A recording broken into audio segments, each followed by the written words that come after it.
Hello all, welcome to TNPSC Knowledge Point. பாலிட்டியோட series தான் பார்த்துட்டு இருக்கோம்.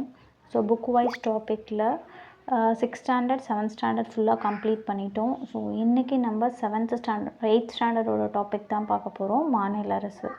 ஸோ ஆல்ரெடியே நம்ம மாநில அரசு டாபிக் பற்றி ப்ரீவியஸ் லெசன்ஸ்லேயே பார்த்துருப்போம். பேசிக்ஸாக பார்க்காதவங்க வீடியோ செக் பண்ணிக்கோங்க.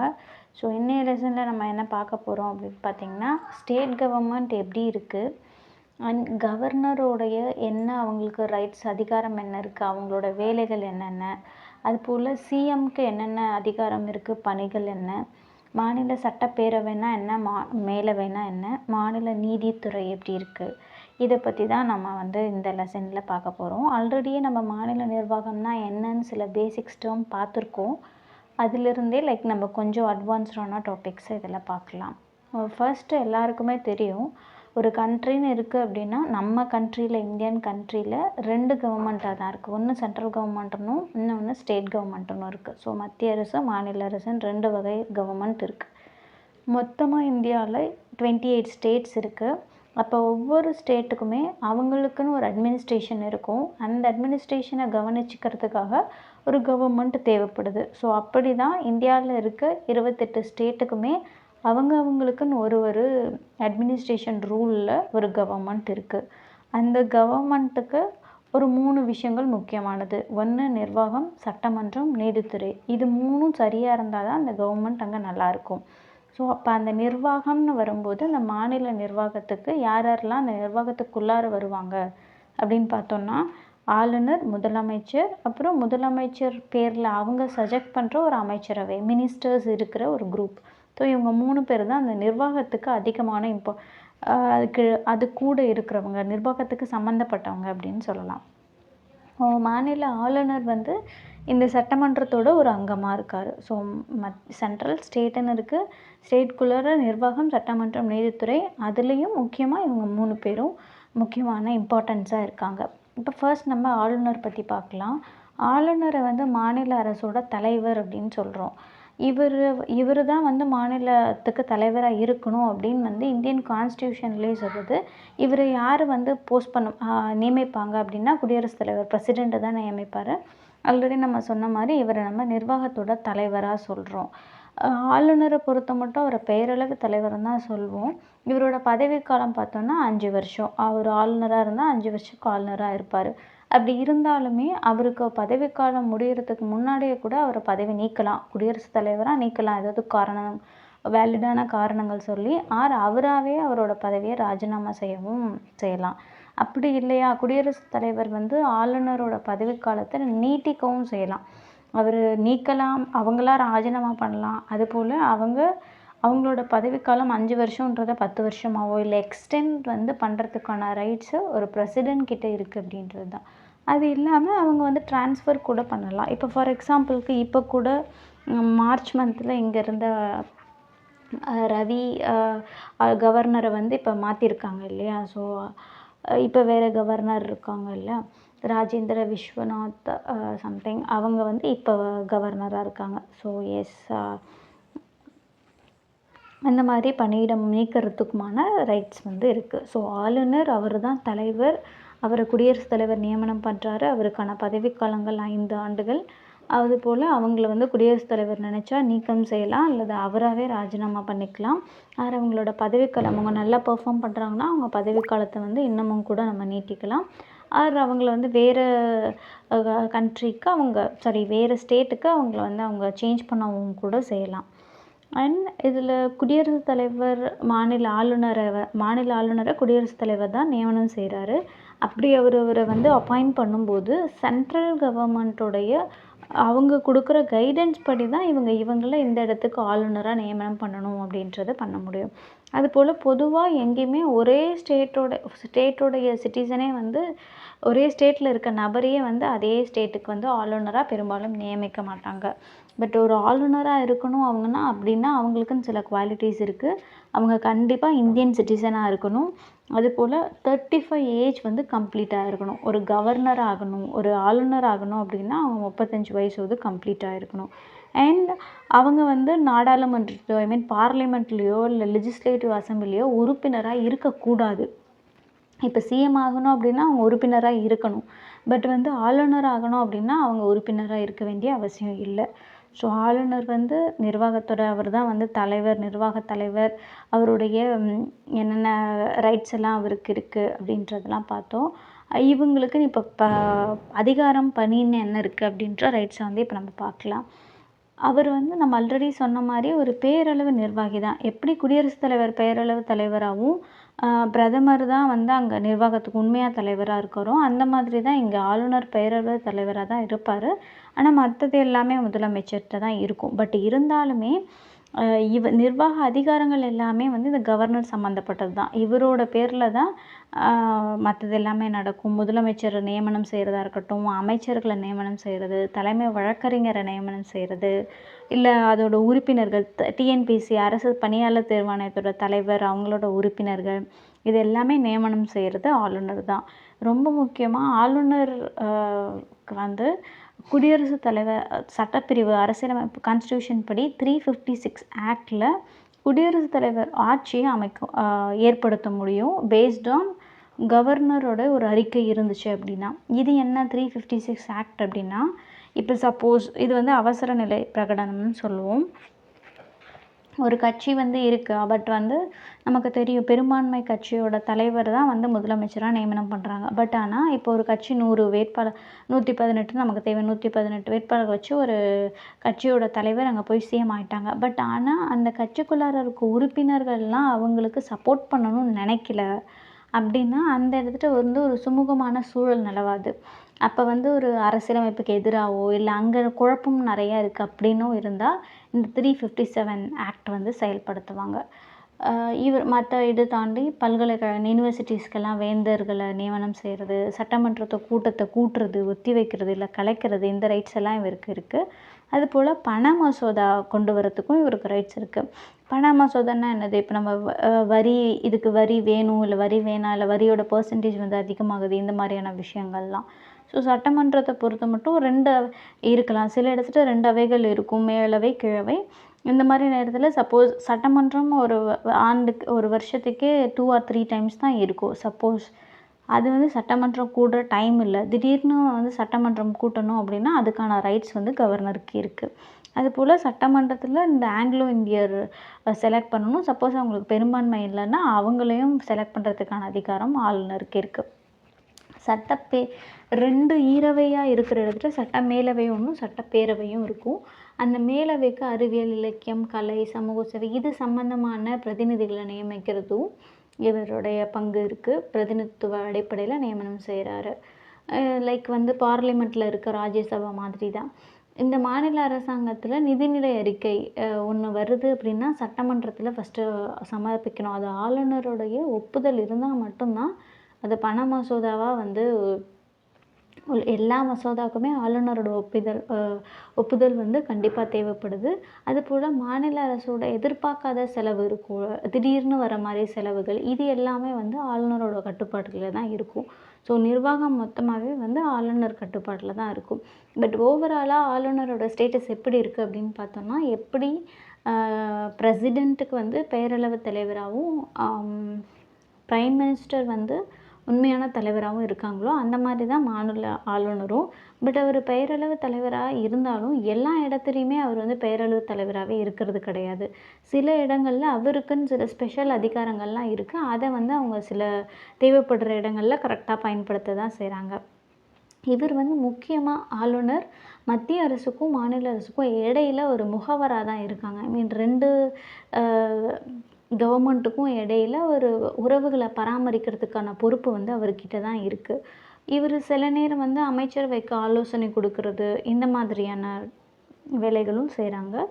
மாநிலத்தில் ஒரு சட்டம் இல்லை சட்டம் ஒழுங்கு தொடர்பாக ஏதோ ஒன்று நடக்குது அப்படின்னா ஆளுநர் தான் ஃபஸ்ட்டு அறிக்கை கொடுக்கணும் குடியரசுத் தலைவருக்கு.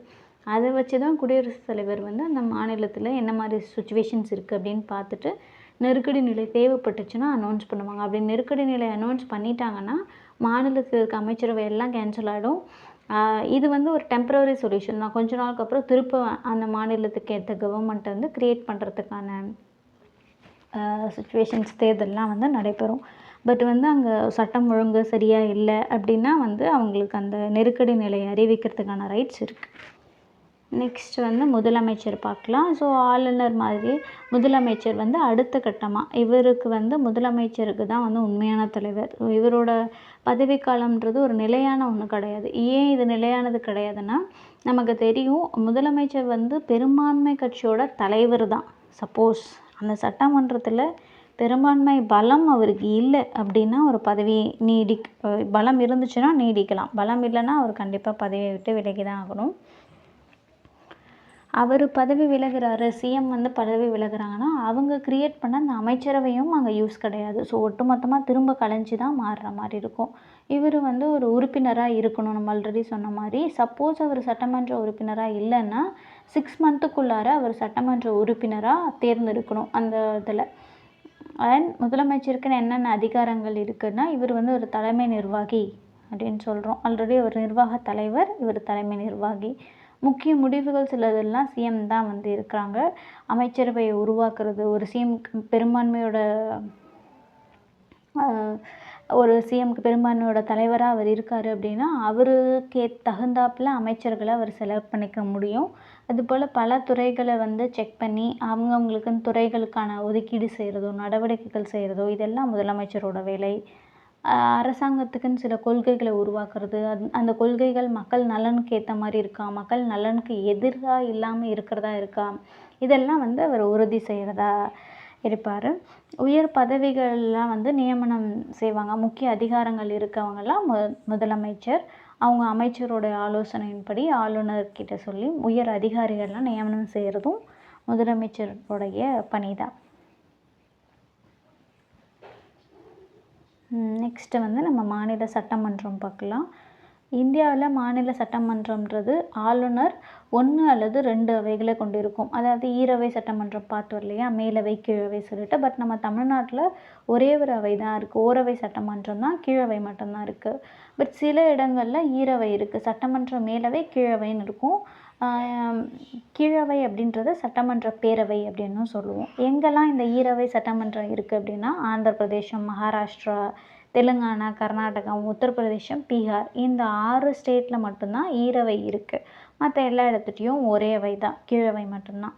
ஸோ இந்த சட்டமன்ற மேலவைனா என்னென்னா, லைக் வந்து சென்ட்ரலில் இருக்க மாதிரி ராஜ்யசபா மாதிரி தான் இந்த சட்டமன்ற மேலவைன்றது. இதோட உறுப்பினர்கள் 40 பேருக்கு கம்மியாக இருக்கக்கூடாது. அதுபோல் 3ல் 1 பங்குக்கு அதிகமாக இருக்கக்கூடாது. இப்போ ஃபார் எக்ஸாம்பிள் 234 தொகுதி இருக்குன்னா டிவைடட் பை 3. ஸோ லைக் ஒரு 78க்கு மேலே அவங்க போகக்கூடாது. இதுதான் அவங்களுடைய கணக்கு. 40க்கு கீழேயும் போகக்கூடாது, 3ல் 1 பகுதிக்கு மேலேயும் போகக்கூடாது. அதுபோல் இதில் உறுப்பினர்களை எப்படி செலக்ட் பண்ணுவாங்க அப்படின்னா, இந்த மாவட்ட பஞ்சாயத்து, நகராட்சி இதிலிருந்து உறுப்பினர்கள் 3லேருந்து 1 பங்கும், அதே போல் சட்டமன்ற உறுப்பினர்கள் 3லேருந்து 1 பங்கும், 12லேருந்து 1 பகுதிகள் வந்து பட்டதாரிகள் படித்தவங்க உறுப்பினர்களாக இருப்பாங்க. அதே 12ல் 1 பங்கு வந்து ஆசிரியர்களாக இருப்பாங்க. இடைநிலை ஆசிரியரோ இல்லை பள்ளி ஆசிரியரோ, கல்லூரி, பல்கலைக்கழக எனி ஃபீல்டில் இருக்க டீச்சர்ஸ் இருப்பாங்க. 6ல் 1 பங்கு வந்து மாநில ஆளுநரை நியமிப்பார். இது வந்து சட்ட மேலவை. இது வந்து ஒரு நிலையான அவை தான், ஒரு பெர்மனண்ட்டான ஒரு அவை தான். பட் இதில் இருக்க உறுப்பினர்களில் 3ல் 1 பங்கு மெம்பர்ஸ் வந்து 2 இயர்ஸ்க்கு ஒன்ஸ் வந்து சேஞ்ச் பண்ணிகிட்டே இருப்பாங்க. அண்ட் நம்ம ஆல்ரெடி பார்த்தோம், அதுலேயே 6 ஸ்டேட்டில் தான் 2 அவையும் இருக்குதுன்னு. பீகார், உத்தரப்பிரதேசம், மகாராஷ்டிரா, கர்நாடகம் 6 அதே தான் இதுலேயும் கொடுத்துருக்காங்க. வந்து அந்த 3 ஒரு முறை வந்து அவங்க 2 ஆண்டுக்கு ஒரு முறை வந்து ஓய்வு பெற்றுருவாங்க. ஸோ அப்போ அது வந்து ஃபிக்ஸ்டாக இருக்கும். அவங்க உறுப்பினரோட பதவி காலம்னு பார்த்தோன்னா 6 ஆண்டுகள் இருக்க மாதிரி இருக்கும். அவங்களும் கண்டிப்பாக வந்து இந்திய குடிமகனாக இருக்கணும். 30 வயது வந்து நிரம்பியவங்களாக இருக்கணும். ஸோ மேலவைக்கான பதவிக்காலம் 6 ஆண்டுகள், 30 வயது நிரம்பி இருக்கணும். அவங்க மாநில சட்டமன்றத்திலோ இல்லை வந்து நாடாளுமன்றத்திலோ ஒரு உறுப்பினராக இருக்கக்கூடாது. ஸோ சிஎம் மட்டும்தான் உறுப்பினராக இருக்கணும். மேலவையில் அவங்க உறுப்பினராக இருக்கக்கூடாது. ஆளுநரும் உறுப்பினராக இருக்கக்கூடாது. அண்ட் இந்த அவைக்குன்னு தலைவர் இருப்பாங்க, துணைத் தலைவர் இருப்பாங்க.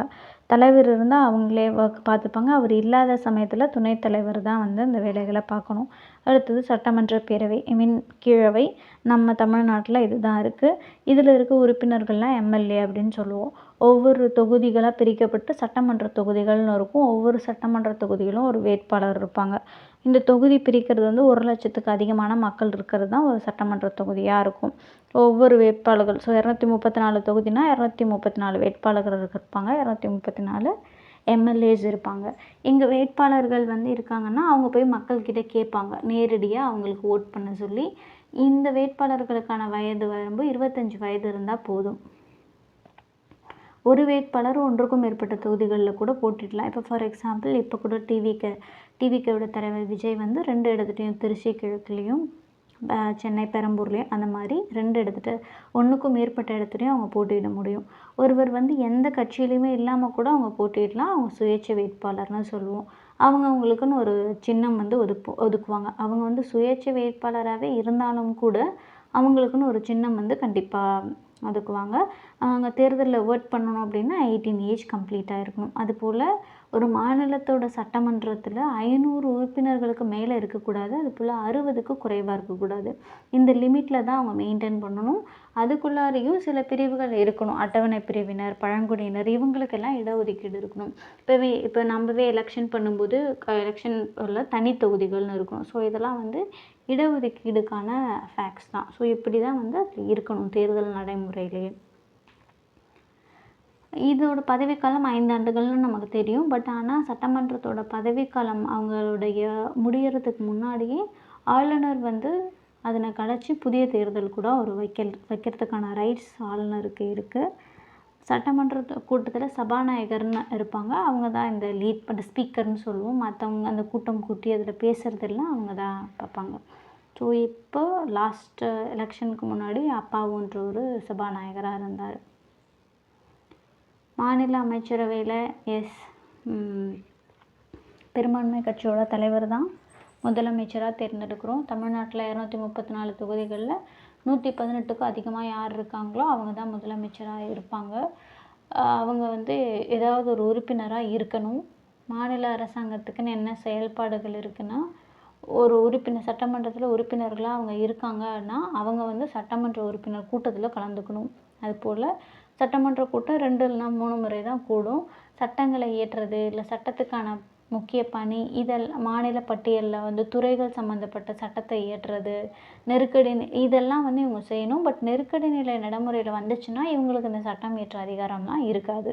ஏன்னா அப்போ தான் கவர்மெண்ட்டே இருக்காது இல்லையா, டேரெக்டாக பிரசிடெண்ட்டோட கண்ட்ரோலுக்கு கீழே வந்துடும். ஸோ அப்போ இந்த அதிகாரம் இருக்காது. அதுபோல் மாநில சட்டமன்றம் முக்கியமாக யார்கிட்ட கண்ட்ரோலில் கொடுக்குதுன்னா அமைச்சரவை கிட்ட தான் கொடுக்குது. ஸோ அந்த அமைச்சரவை தான் இதுக்கு பொறுப்புள்ளதாக இருக்குது. ஏன்னா தனித்தனியாக டிபார்ட்மெண்ட்ஸாக பிரிச்சிடுறோம். அப்படி சப்போஸ் ஒரு அமைச்சரவையோட செயல்பாடுகளில் நம்பிக்கை இல்லை அப்படின்னா நம்பிக்கை இல்லா தீர்மானம்னு கொண்டு வரலாம். அதை நிறைவேற்றி அந்த அமைச்சரை வந்து நம்ம நீக்கம் செஞ்சிடலாம். அமைச்சரோட தீர்மானம் எதுவுமே சரியில்லை, அது ஃபிட்டாக இல்லை அப்படின்னா நம்பிக்கை இல்லா தீர்மானத்தையும் வந்து கொண்டுட்டு வர முடியும். அதுபோல் மாநில சட்டமன்றம் நிதி சம்மந்தமான நிதி மசோதாவையும் கூட கொண்டுட்டு வரலாம். சட்டமன்றத்தோட அனுமதி இல்லாமல் ஒரு மாநில அரசாங்கம் ஒரு வரியை விதிக்கிறதுக்கோ இல்லை வரி அதிகரிக்கிறதுக்கோ குறைக்கிறதுக்கோ விலக்கிறதுக்கோ ரைட்ஸே கிடையாது. ஸோ சட்டமன்றத்துக்குன்னு தேர்ந்தெடுக்கப்பட்ட உறுப்பினர்கள் இருக்காங்க. குடியரசுத் தலைவரை தேர்ந்தெடுக்கிற தேர்தலில் கூட இவங்க தான் வந்து பார்ட்டிசிபேட் பண்ணுறாங்க. அதுபோல் மாநிலங்களவை ராஜ்யசபா உறுப்பினர்களுடைய தேர்ந்தெடுக்கிறதும், ஏன்னா அவங்களும் மக்கள் மூலமாக நேரடியாக செலக்ட் பண்ணல இல்லையா, அவங்கள செலக்ட் பண்ணுறதுக்கும் இந்த உறுப்பினர்கள் தான் வந்து பார்ட்டிசிபேட் பண்ணுறாங்க. சில நேரங்களில் கான்ஸ்டியூஷன்லேயே சில சேஞ்சஸ் கொண்டு வர மாதிரி இருக்குது. அப்படி இருக்கும். அதுலேயும் இவங்களோட இம்பார்ட்டன்ஸ் வந்து இருக்குது. அரசாங்கத்தில் சட்டத்தை உருவாக்குறது, நடைமுறைப்படுத்துறது, நீதியை நெறிப்படுத்துறது. ஸோ இதெல்லாம் வந்து இவங்களுடைய இம்பார்ட்டன்ட் ஒர்க்ஸாக இருக்குது. மக்களுக்கு இடையில் வந்து நிறைய விதிகள் சட்டங்கள் இதெல்லாம் வந்து இருக்குது. ஃபார் எக்ஸாம்பிளுக்கு இப்போ நம்ம ஒரு கன் வச்சுருக்கிறதுக்கு நமக்கு ரைட்ஸ் இருக்கான்னு கேட்டால் இல்லை. அதுபோல் ஒரு கேர்ளுக்கு 18 வயசுக்கு முன்னாடியும் பாய்க்கு 21 வயசுக்கு முன்னாடியும் வந்து மேரேஜ் பண்ணக்கூடாது, சைல்டு மேரேஜ்லாம் பண்ணக்கூடாது அப்படின்ற மாதிரியான சட்டங்கள்லாம் கொண்டு வருது. இதெல்லாம் முன்னாடியே இருக்கான்னு கேட்டால் இல்லை. இந்த மாதிரி சட்டமன்றம் மூலமாக யோசித்து இது பண்ணலாமா வேணாமன்றதெல்லாம் திங்க் பண்ணி தான் இந்த மாதிரியான சட்டங்கள்லாம் வருது.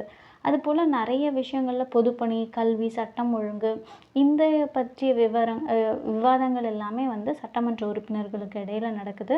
அவங்களோட துறைகள், செயல்பாடுகள் சம்மந்தமாக அவங்க கேள்விகள் எழுப்பலாம். அதுக்கு அந்த சம்மந்தப்பட்ட அமைச்சர் வந்து பதில் சொல்லி ஆகணும். ஸோ ஃபார் எக்ஸாம்பிளுக்கு ஒரு மசோதா நிறைவேற்றி அதை சட்டமாகணும் அப்படின்னா ஃபஸ்ட்டு ஒரு பில் பாஸ் பண்ணணும். அதுக்கப்புறம் அந்த பில் மேலே எல்லாருமே அவங்களோட கருத்துக்களையும் விவாதங்களையும் வைப்பாங்க. அண்ட் தென் அந்த மசோதாவில் சில திருத்தங்களை வந்து ஒரு நிமிஷம் அண்ட் தேவைப்பட்டுச்சு அப்படின்னா அந்த மசோதாவில் நம்ம வந்து திருத்தங்களை கொண்டுட்டு வரலாம். அப்போ தேவைப்படுதுன்னா எப்படி தெரியும்? அந்த மசோதாவுக்கு ஆதரவாக பாதிக்கும் மேற்பட்ட சட்டமன்ற பேரவை உறுப்பினர்கள் வாக்களிச்சிருந்தாங்க அப்படின்னா அந்த மசோதா வந்து பாஸ் ஆகும். இல்லைன்னா அந்த மசோதா வந்து அதோட முடிஞ்சிடும். ஸோ அதிகபட்சம் அங்கே பார்ட்டிசிபேஷன் இருந்தது, அவங்க எல்லாருமே வந்து அக்ரி பண்ணுறாங்க அப்படின்னா தான் அந்த மசோதா வந்து பாஸ் ஆக செய்யும். அடுத்தது பெண் உரிமை சார்ந்த சட்டம். இந்தியாவில் வந்து பெண்கள் முன்னேற்றத்திற்கும் மேம்பாட்டுக்கும் நிறைய வகையான சமூக சீர்திருத்த இயக்கங்கள் நிறைய இருந்துட்டு தான் இருக்குது. இதோடைய யூசஸாக தான் ஆண்களுக்கு இணையாக பெண்கள் சட்ட ரீதியாக சட்டங்கள் வந்து நிறைய கொண்டுட்டு வரப்பட்டுச்சு. அவங்க 2 பேரும் இணை தான், சமம் தான் அப்படின்றதுக்காக. ஒரு உரிமை வந்து அவங்களுக்கு கிடைக்கல அப்படின்னா அவங்க போயிட்டு கோர்ட்டில் வந்து கேஸ் போட்டு அவங்களுக்கான உரிமையை அவங்க வாங்கிக்கலாம். ஸோ இதுக்கெல்லாம் நிறைய முக்கியத்துவம் இருந்தது. எக்ஸாம்பிளுக்கு 1829 சதி ஒழிப்பு சட்டம். அதாவது அப்போ வந்து கணவன் இறந்துட்டாங்கன்னா உடனே வந்து மனைவியும் வந்து உடன்கட்டை ஏறுற வழக்கம் இருந்துச்சு. ஸோ அது ஒழிக்கிறது. அப்புறம் மறுமணம் வந்து இல்லாமல் இருந்தது. குழந்தை திருமணம் இந்த மாதிரியான விஷயங்கள்லாம் இருந்துச்சு. அதெல்லாம் வந்து மாற்றி சட்ட ரீதியாக அதெல்லாம் சரியில்லை அப்படின்ற மாதிரி வந்தோம். 1956 இந்து வாரிசு உரிமை சட்டம். ஸோ வந்து பெற்றோர்களோட சொத்துல வந்து மகன்களுக்கு மட்டும் பங்கு கிடையாது, மகள்களுக்கும் தான் பங்கு இருக்குது. ஒரு கூட்டு குடும்பத்தில் பெண் வாரிசாக இருக்கும்போது அவங்களோட உரிமையை வந்து உறுதி செய்கிறதுக்காக இவங்க வந்து இந்த மாதிரி அவங்களுக்கு வந்து சொத்துலேயும் பங்கு இருக்குது அப்படின்றத கொண்டுட்டு வந்தாங்க. இதை வச்சு கூட்டு குடும்பத்தில் பெண்களுக்கு வந்து சொத்துரிமை வழங்குறதுக்காக 1956 இந்து வாரிசுரிமை சட்டத்தில் சில திருத்தங்கள் வந்துச்சு. அது வந்து இந்த சட்ட முன்வரைவு மூலமாக தான் செயல்முறைக்கு வந்துச்சு. 1989 தமிழ்நாடு சட்டமன்றத்தில் இது வந்து நிறைவேற்றப்பட்டுச்சு. அதனால் இது தமிழ்நாடு சட்ட திருத்தம் 1989 அப்படின்னு சொல்லுவோம். என்னென்னலாம் நடந்திருக்கு அப்படின்னா விதவை மறுமணத்துக்காகவும், சதி ஒழிப்பு, குழந்தை திருமண தடை, அப்புறம் குடும்ப சொத்துல பெண்களுக்கு உரிமை, இது எல்லாமே வந்து இந்த உறுப்பினர்கள் மூலமாக போராடி நமக்கு கிடைச்ச பெனிஃபிட்ஸ்ன்னு சொல்லலாம். அதை நம்ம ஆல்ரெடி சொன்ன மாதிரி கிடைச்சது தான். அது இல்லாமல் சில திட்டங்கள்லாம் இப்போ நிறைய இருக்குது. திட்டங்கள் வேறு, அதே போல் சட்டங்கள் வேறு. ஸோ அதுக்கு ரெண்டுத்துக்குமான டிஃப்ரென்ஸை நம்ம பார்ப்போம். இப்போது பெண்களுக்கான உரிமைகளை உறுதிப்படுத்துறதுல 1989 அப்போதைய தமிழ்நாடு முதலமைச்சராக இருந்த மு. கருணாநிதி அவர்கள் சட்ட திருத்தம் வந்து கொண்டு வந்திருப்பாங்க எக்ஸாம்பிளுக்கு. அதுக்கப்புறமா இந்த திருத்தம் 2005 தான் வந்து அது 2005 தான் அதை வந்து எடுத்துகிட்டு வர ஆரம்பித்தாங்க அப்படின்றது குறிப்பிடத்தக்கது. சட்டங்களை நடைமுறைப்படுத்துகிறோம் அப்படின்னா இது வந்து மாநில அமைச்சரவையோட முக்கியமான ஒரு பணி தான் வந்து இந்த சட்டங்களை வந்து நடைமுறைப்படுத்துறது. இப்படி சட்டமன்றம் வந்து எங்கே இருக்குது? சென்னையில். தமிழ்நாடு சட்டமன்றம் சென்னையில் இருக்குது. ஒரு மாநிலத்தோட சட்டமன்றமும் அமைச்சரவையும் எங்கே இருக்கோ அதுதான் வந்து அந்த மாநிலத்தோடைய ஒரு தலைநகராக இருக்கும். ஸோ அப்போ தமிழ்நாட்டுடைய சட்டமன்றமும் அமைச்சரவையும் சென்னையில் இருக்கிறதுனால அதுதான் தலைநகர். இது இல்லாமல் இவங்க சட்டமன்றத்தால் உருவாக்கப்பட்ட இந்த சட்டங்கள்லாம் நடைமுறைக்கு கொண்டு வரத்துக்கு தான் மாவட்ட ஆட்சியர், வட்டார வளர்ச்சி அலுவலர், வருவாய் அலுவலர், கிராம நிர்வாக அலுவலர், இப்போ நம்ம டிஎன்பிஎஸ்சி எக்ஸாம்ஸ்க்கு படிக்கிறோம். ஸோ இவங்க ஒர்க் எல்லாமே அந்த கான்ஸ்டியூஷன் அந்த கவர்மெண்ட்டுக்கு ஹெல்ப் பண்ணுறதுக்கான ஒர்க்கு தான். அதுக்குன்னு ஸ்டேட் கவர்மெண்ட் அவங்களுக்கு சம் பே ஆஃப் சேலரியை வந்து ப்ரொவைட் பண்ணுறாங்க. பட் அவங்க கண்டிப்பாக அவங்க சொல்கிறத கேட்டு அவங்களுடைய ஆர்டர்ஸை ஒபே பண்ணி தான் நடந்துக்கணும். சட்டமன்றமும் சாதாரண அல்லது பண மசோதாக்கள்லாம் நிறைவேற்றுறதுல நாடாளுமன்றம் என்ன ஸ்டெப்ஸை ஃபாலோ பண்ணுதோ அதே தான் இதுவும் வந்து ஃபாலோ பண்ணிகிட்டு இருக்குது. நெக்ஸ்ட் வந்து நம்ம நீதித்துறையை பார்க்கலாம். உயர்நீதிமன்றம் ஸ்டேட்டோடைய ஒரு அதிகபட்ச அதிகாரம்னா யாருன்னா இந்த ஹைகோர்ட்டு தான், உயர்நீதிமன்றம். ஒவ்வொரு ஸ்டேட்டுக்குமே ஒவ்வொரு மாநிலத்துக்குமே ஒரு உயர்நீதிமன்றம் இருக்கும். சில இடத்துல வந்து 1க்கும் மேற்பட்ட மாநிலங்களுக்கோ இல்லை யூனியன் பிரதேசங்களுக்கோ சேர்த்து கூட ஒரு ஹைகோர்ட் இருக்கலாம். ஒரு கோர்ட்டில் மாநில உயர்நீதிமன்றம் ஒரு தலைமை நீதிபதி இருப்பாங்க. குடியரசுத் தலைவர் தேவைக்கு ஏற்ப அவங்க வந்து அவங்கள நியமனம் செய்வாங்க. இவங்க தலைமை நீதிபதி இல்லாமல் மற்ற இதர நீதிபதிகளும் இருப்பாங்க. உயர்நீதிமன்ற நீதிபதிகளோட அந்த கவுண்ட் வந்து எல்லா இடத்துலையும் ஒரே மாதிரியே இருக்கணும்னு அவசியம் இல்லை. ஒவ்வொரு இடத்துல மாறும். இவங்கள அப்பாயின்மெண்ட் பண்ணுறது குடியரசுத் தலைவர் தான் வந்து அப்பாயின்மெண்ட் பண்ணுவார். உச்ச நீதிமன்ற தலைமை நீதிபதியும் மாநில ஆலோசனையும் கலந்து ஆலோசித்து தான் உயர்நீதிமன்ற தலைமை நீதிபதி, அதாவது இந்த ஸ்டேட்டுக்கு இருக்கிற நீதிபதியை அவங்க வந்து நியமனம் செய்வாங்க. இவங்களுக்கு என்ன குவாலிட்டிஸ் இருக்கணும்னா, அவங்க கண்டிப்பாக எல்லாருக்குமே கண்டிப்பாக அவங்க இந்திய குடிமகனாக இருக்கணும். அதுபோல் ஒன்றும் இல்லை அதற்கு மேற்பட்ட உயர்நீதிமன்றங்களில் அவங்க வந்து அட்லீஸ்ட் அட்வொகேட்டாக 10 இயர்ஸ்க்கு அவங்க வந்து வேலை பார்த்துருக்கணும். இவங்களோட ஏஜ் க்ரைட்டீரியா பார்த்தோம்னா 62 வயசு வரைக்கும் அவங்க இருப்பாங்க. சப்போஸ் அவங்க ஏதாவது தவறான நடத்தை நிரூபிக்கிறாங்க, இல்லை வந்து திறமையின்மை இருக்காங்க அப்படின்னா அவங்கள பதவி நீக்கமும் செய்கிறதுக்கான வாய்ப்புகள் இருக்குது. இவங்களுக்குன்னு என்ன அதிகாரம் இருக்குது, என்ன பணிகள் இருக்குது அப்படின்னு பார்த்தோன்னா, அடிப்படை உரிமைகளோ இல்லை வேறு என்னென்ன நோக்கங்கள் இருக்குது அப்படின்றத வலியுறுத்துறதுக்கு உயர்நீதிமன்றத்தில் சில நீதிப்பேராணைகள் இருக்குது. ஆட்கொணர்வு நீதிப்பேராணை, தகுதி முறை வினவும், இந்த மாதிரி ஒரு 5 டைப்ஸ் ஆஃப் நீதிப்பேராணை இருக்குது. நீதிப்பேராணை பற்றி நம்ம லேட்டரில் பார்ப்போம். பட் இப்போ ஆட்கொணர்வு அப்படின்னா நமக்குன்னு இருக்க ஒரு ரைட்ஸ். ஒருத்தவங்களை அவங்க மேலே தப்பே இல்லாமல் அவங்கள வந்து நம்ம பிடிச்சி ஜெயிலில் இப்போ நிறைய இடத்துல சொல்லுவோம், கேஸை வேலிடான ரீசன்ஸ் இல்லாமல் அவங்கள எப்படி நம்ம பிடிச்சி வைக்கலான்னு சொல்லுவோம் இல்லையா, அந்த மாதிரியானது தான். ஒவ்வொரு ஹைகோர்ட்டுமே அவங்களோட அதிகார எல்லைக்குன்னுக்குள்ளார வேறு சப்கோர்ட்ஸ் எல்லாம் இருக்கும். இராணுவ நீதிமன்றம், சப்கோர்ட்ஸு, குற்றவியல் நீதிமன்றம் இதெல்லாம் இருக்கும். இவங்களுடைய ஹைகோர்ட் என்ன பண்ணால் இந்த மாதிரி அவங்களுக்கு கீழே இருக்கல சப்கோர்ட்ஸ்குள்ளார என்னென்ன பெண்டிங்லாம் இருக்குது, வழக்கு என்னென்னலாம் பெண்டிங் இருக்குது, இதெல்லாமே பார்க்குறதும் அவங்களோட வேலை தான். மாநிலத்தில் இருக்க எல்லா சார்நிலை நீதிமன்றமும் சப்கோர்ட்ஸ் எல்லாத்தையுமே இது தான் கட்டுப்படுத்தும். இது ஹைகோர்ட் சொல்கிறத மற்ற எல்லா டிஸ்ட்ரிக்ட் கோர்ட்ஸோ சப்கோர்ட்ஸோ வந்து கேட்கணும். அதுபோல் பதிவுகளை வந்து ஆதாரமாக எப்படி உச்சநீதிமன்றம் எப்படி இருக்கோ அதுபோல் எங்கேயும் வந்து மெயின்டைன் பண்ணுறாங்க. மாவட்ட நீதிமன்றத்துக்கு எல்லைக்குள்ளார இருக்கிற எல்லா நீதிபதியுமே வந்து ஆளுநர் தான் நியமனம் செய்கிறாரு. இந்த அதிகாரம் எல்லாமே அவங்க வந்து அவங்களோட எல்லைக்குள்ளார செயல்படுத்த முடியும். செயல்படுத்துறதுக்கான முழு அதிகாரமும் இருக்குது. முக்கியமாக ஒரு கோர்ட் வந்து சுதந்திரமாக செயல்படணும் அப்படின்னா தான் வந்து அங்கே நீதி வந்து நிலைக்கக்கூடியதாக இருக்கும். நான் ஆல்ரெடி சொன்ன மாதிரி சட்டங்களுக்கும் திட்டங்களுக்கும் என்ன டிஃப்ரென்ஸ் அப்படின்றத பார்க்கலாம். சட்டங்களை பொறுத்த மட்டும் மசோதாவாக பாஸ் பண்ணணும், அது விவாதங்கள் வைப்பாங்க, அதோட விளைவுகளாக பெரும்பான்மை வந்துச்சு அப்படின்னா அது சட்டமாகும்.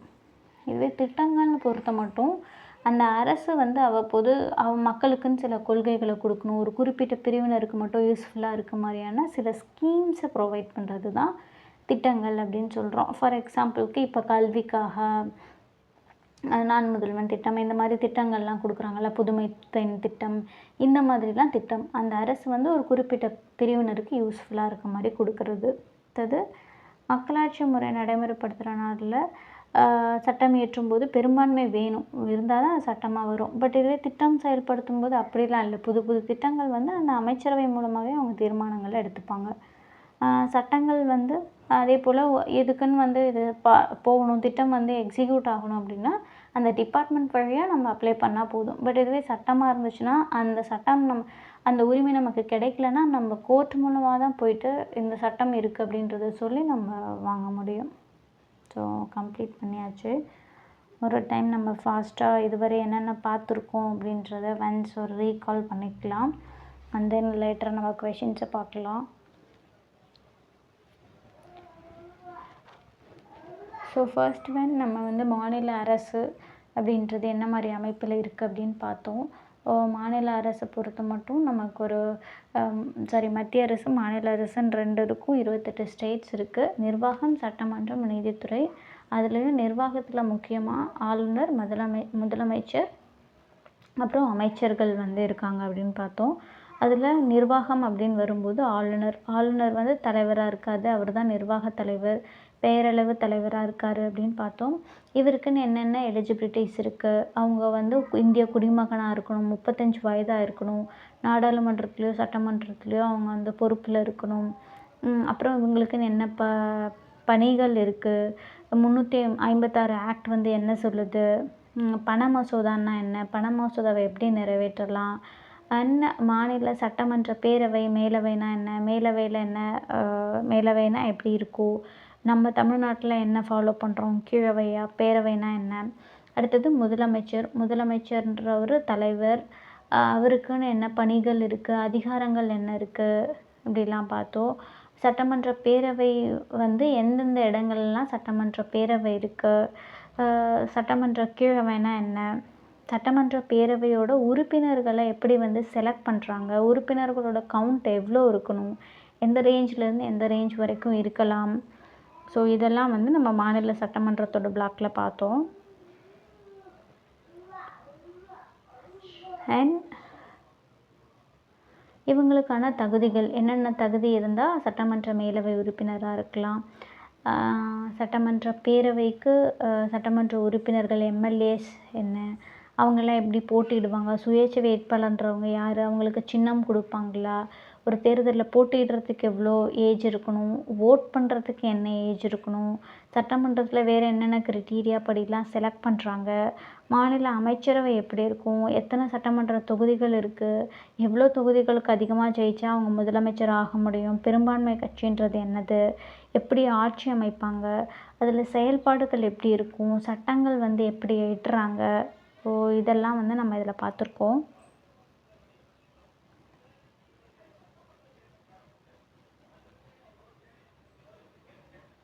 அண்ட் ஒரு மசோதா பில் பாஸ் பண்ணுறது எப்படி, அது எப்படி அங்கே எக்ஸிக்யூட் ஆகும், எப்படி அது சட்டமாக ஏற்றப்படுது, இல்லை ரிஜெக்ட் ஆகிறதுக்கும் பாசிபிலிட்டிஸ் இருக்குது. அண்ட் பெண்கள் முன்னேற்றத்துக்காக என்னென்னலாம் இருந்துச்சு, விதவை மறுமணம், சொத்துரிமை, ஸோ இந்த மாதிரி என்னென்ன டேர்ம்ஸ்லாம் இருந்திருக்கு, சட்டங்களை நடைமுறைப்படுத்தணுன்னா என்ன பண்ணணும், உயர்நீதிமன்றம் நீதித்துறை எப்படி இருக்குது, அவங்களுக்குன்னு என்னென்ன தகுதிகள் இருக்குது, அதிகாரம் என்ன இருக்குது, பணிகள் என்ன இருக்குது. ஸோ நிர்வாகம் பார்த்துட்டோம், நிர்வாகம் அடுத்தது சட்டமன்றம் பற்றியும் பார்த்துட்டோம், அடுத்தது ஃபைனலி நீதித்துறை. ஸோ இது 3 தான் ரொம்ப முக்கியமான விஷயங்கள்.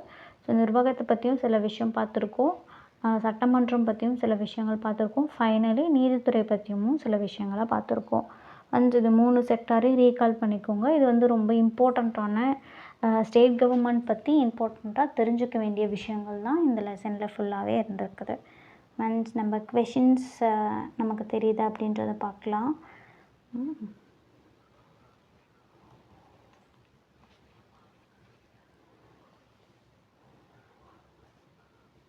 ஓகே, இது வந்து கலைச்சொற்கள் மாதிரி தொகுதின்னா என்ன, கான்ஸ்டிடியூன்சி, அதிகார வரம்புனா ஜுரிடிக்ஷன், சட்டமன்றம்னா லெஜிஸ்லேட்டிவ், பிரகடனனா ப்ரொமுல்கேட், தெளிவான அப்ரூவல். ஸோ இதெல்லாம் வந்து கொடுத்துருக்காங்க, ஜஸ்ட் பார்த்துக்கலாம். நிறைய கீழே கொஷின்ஸ் பார்க்கலாம். ஒரு மாநிலத்தின் ஆளுநர் யாரால் நியமிக்கப்படுகிறார், ஆளுநர்னால் குடியரசுத் தலைவர் தான் நியமனம் செய்கிறாரு. மாநில அமைச்சரவை குழுவின் தலைவர் முதலமைச்சர் தான், அமைச்சரவை குழுவே அவர் தான் செலக்ட் பண்ணுறாரு. ஸோ தலைவர் முதலமைச்சர். மாநில சட்டமன்றத்தை கூட்டவும் ஒத்திவைக்கவும் அதிகாரம் ஆளுநர்கிட்ட தான் இருக்குது, கவர்னர்னு சொல்வோம். உயர் நீதிமன்ற நீதிபதிகளை நியமிப்பதில் பங்கு பெறாதவர், நீதிபதி நியமிப்பதில் பங்கு பெறாதவர் முதலமைச்சர்.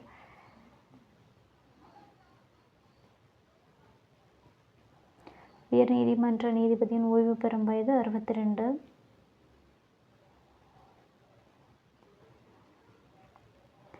இந்தியாவில் உள்ள மாநிலங்களின் எண்ணிக்கை 28. நமக்கு தெரியும் 28 மாநிலங்களும் 8 யூனியன் பிரதேசங்களும் இருக்குது.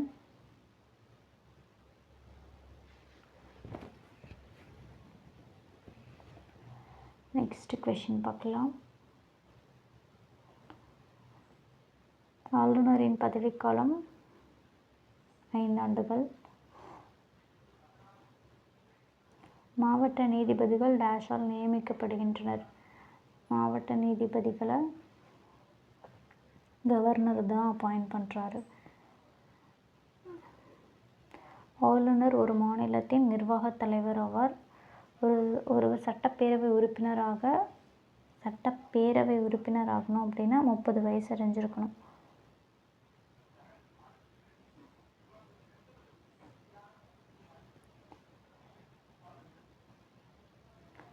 ஆளுநராக இருக்கிறதுக்கு 35 வயசு இருந்திருக்கணும். சட்டப்பேரவைக்கு 25 இருந்தால் போதும். மேலவைக்கு 30 வயது இருக்கணும். அடுத்து ஆளுநர்ன்றவர் பேரவைத் தலைவர், முதலமைச்சர் உண்மையான தலைவர், சட்டமன்ற பேரவை கீழவை, சட்டமன்ற மேலவை நேம்லேயே இருக்குது. ஸோ மேலவை. ஸோ எஸ், அவ்வளோதான், முடிச்சாச்சு. Thank you for watching. Subscribe me for more TNPC related videos. Thank you.